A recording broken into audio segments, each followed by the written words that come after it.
Bienvenue sur Biso na Diaspora. Biso na Diaspora, ezali bongo podcast et salamina ndeko na bino Jean Dinsil Kouta, Canada. Na kumisi nkolo apesi biso bomoi santé apesi biso susu grâce à kota na 2024 biso ba yeto tozana bomoi. Personnellement na kofisi bandeko mi satu na mbula oto tuko silisa 2023 et ça qui bon pas mingi. Alors moi silence pour la Bible, ça abonné bolimbisa ngai makamulika ki mingi. Et siko moi qui me bani ko zonga nde na kanisi spiritus ko zongela moi maté ya muke na biso na diaspora. Na cheliki ankolo ko pesa biso bo mo ipe santé pote to ko vivre mbula oya sika. Congo notre nation mboka munene mboka richesse tondi kasi population zali ko jouir na yango te. Tout ça la boni po mboka ne koma pe mboka au vrai sens du mot comme une nation comme un pays pe ou bakoko tanga na siècle to iko vivre. Congolais na moko pa azali ko apporter ou ay contribution. Ngai makasi tangeza na maloba. Na bi ko bunda te na gagna combat na ngai une fois na école primaire. Donc na sala ranyon sona garder titre na ngai champion na tio lelo. Mais bitumbo na continuer lelo na ko me battre sur ça bitumba ya maloba. Koloba na monoko nzamba pesanga grâce sagesse ya koloba. Yango nazali ko utiliser comme outil contribution na ngai na construction ya Congo. Kasi loko na msala nyonso mutu mtazana eteni na yazali ko sala. Ba okuna bazali ko lakisa, ba okuna bazo tonga nzela, ba okuna ba occupé politique, ba mususu musique. Ngai conscience ya congolais, mentalité ya congolais de place penza oyo nga na vandeli. Et particulièrement congolais ya diaspora pour nga nazo vivre na diaspora. Nazane likia ke mayele ya congolais ya diaspora, mentalité ya congolais ya diaspora, ce qui est changé et comme penza na ndenge ya kibumoto et kozala pas munene vers le développement ya Congo. Lelo nazali inspiré na extrait vidéo moko tokolanda yango nde pesinga titre ya litia ya lelo bilei ya bongo nazali yango wapi toyoka po Congo azana ndombolo euti wapi na bato baote yaka ba congolais banani baote ya ba congolais eza ba journaliste bino eza ba pasteur eza bato ba théâtre parce que ba théâtre le contenu il y a ba message il y a ba bato na biso ya presse eza ba contenu moko ko élever bato na pensée te. C'est-à-dire que pour Congolais a créé il faut mayele ne sala. Pour mayele sala, il faut balayer sa kango na bilei ekotombola mayele. bilei oyo ekotombola mayele ya congolais bongo ya congolais. Nani ko remercier journaliste oyo asali entrevue oyo na yebite personnellement na mona ka na ba réseaux sociaux na kanisi kombo na ezali Papi Mboma. Na kanisi kombo na ezali Papi Mboma. Ndeko Papi Mboma to yebani personnellement te mais na ndambo ba mission na yo ka yo na ina remercier loko moko façon na yo ya kotike la ba invité na yo tant ya ko répondre ce que poser question. Contrairement à ba mingi na monaka baza à poser question d'abord question moulay invité à linga ban rozongisa et ya no ya katili susu finalement permet pas d'inviter à s'exprimer mais pas na yo na mo différence ezali continuer ça c'est un point positif so ko poser question tika invité na yo ayanola et ni tete attitude wana otika ki invité na yo ayanola personnellement na ngana zobiloko kitoko boité oza ko bimana munoko ya kulutu o na respectera mingi Jean Goubal na mentalité ya congolais ko moneneti mutu moko mutu ebeba mengai o yazali mutu na koyuko yoka banda tongo tipo d'ailleurs chaque fois na mona ba interview na ye na landaka yango parce que na liaka pour na mentalité na ngai. En passant aussi na lingi na remercier kulutu Jean Goubal ata ozali na ona popularité te ligne oza nango tikala nango parce que c'est ça que ça prend na congolais. Développement congolais ko leka na ligne de pensée ozali na yango. Bongo kulutu alobi awa eloko nini bazali koleisa mayele ya congolais. Na tiki bino bolanda interview par vous-même bokino ko sosola. Ngana ina souligner kaka bilei nini olesaka molimo na yo. Bilei nini olesaka mentalité na yo.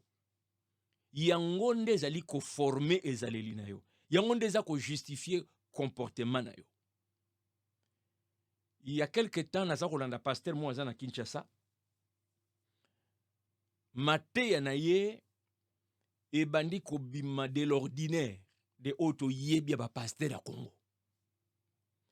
À force de l'écouter et d'analyser biloko aza ko te ya congolais lelo, na ye ko réaliser, na ye ko soupçonner que ce n'est pas juste la Bible wa te yaka, mais bilei mususu oyo alesaka molimo na ye, mentalité na ye, mutu na ye, bongo na ye, nde permettre même à comprendre lisusu Biblia. Et personnellement, je suis très excité parce que ma kamba bani côté ba congolais lelo à travers ma prédication wana nga na bandi ko kanisela ngo na zana une école primaire, l'école secondaire na ndaka babuti na ngai. Tant on a comme le mikila Canada, na ko découvrir certains auteurs oyo balesaka bongo na ngai. Et je sens na maté à pasteur wana ke ayebi ba auteur wana. Donc to serré sur saga na même auteur. Et les deux auteurs pasteur wana naza convaincu qu'atanga ba livre na bango bazape ba pasteur baza ba Christ. Ba yebana baza ba millionnaire mais baza ba Christ.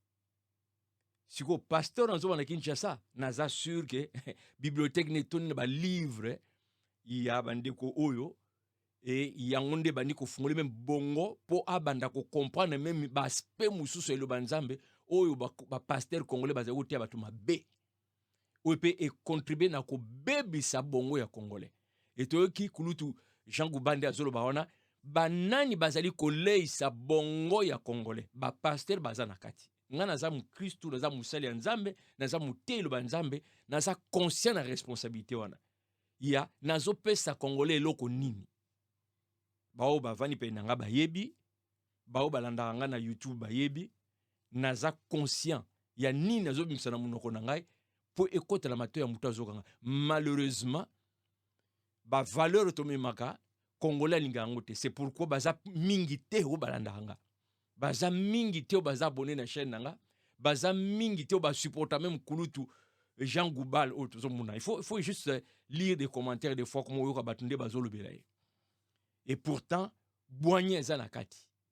Alors ndeko na ngai congolais na diaspora. Bongo na olesaka ngo nini? Oyokaka nini?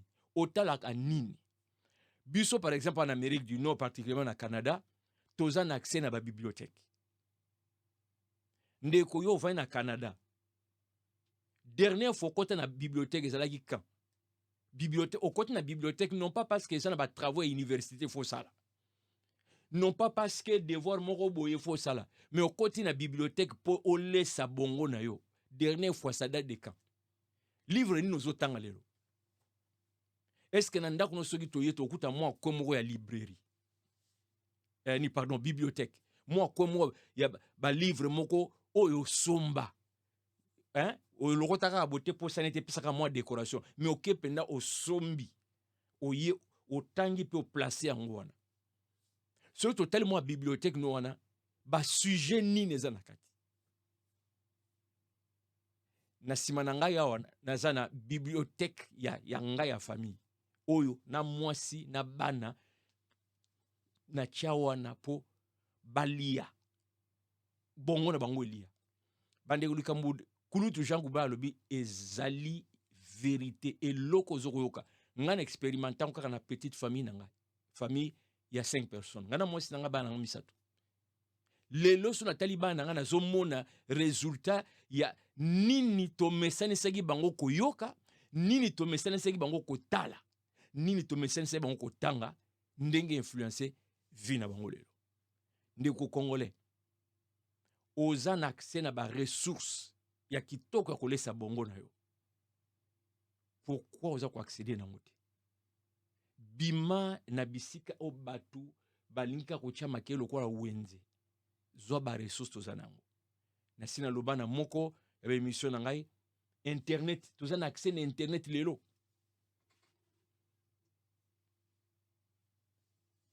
Okendani na YouTube. E kamusaka ngai soko kei na ba YouTube to ba Facebook ya ba Congolais. Oyo eza na ba plus de 1000 vues ou non, plus de 1000 commentaires. Commentaires. C'est toujours des futilités. Si ma soki bikolo mususu ba yebisi bino ba pesi bino étiquette ya bololé olobi ba fingi biso. Mais et pourtant comportement na mozo laksake oza bololé. Po biloko lia kana faut za la bololé po lia. Wana sunia la bi bolé fingi ba Congolais. Ndeko mo auto lo bao. 2 semaines auto le kana landi débat makasi pour ne pas le nommer Zach. Makamwa alobaki pona bakino batu batomboki. Zach alobela ngo lelo nga na Zach kinoa. Na botami na Idiofa na koli na Kinshasa. Na yebi c'est quoi mentalité kino. Na yebi yango. Et je m'identifie pas dans la mentalité na kino.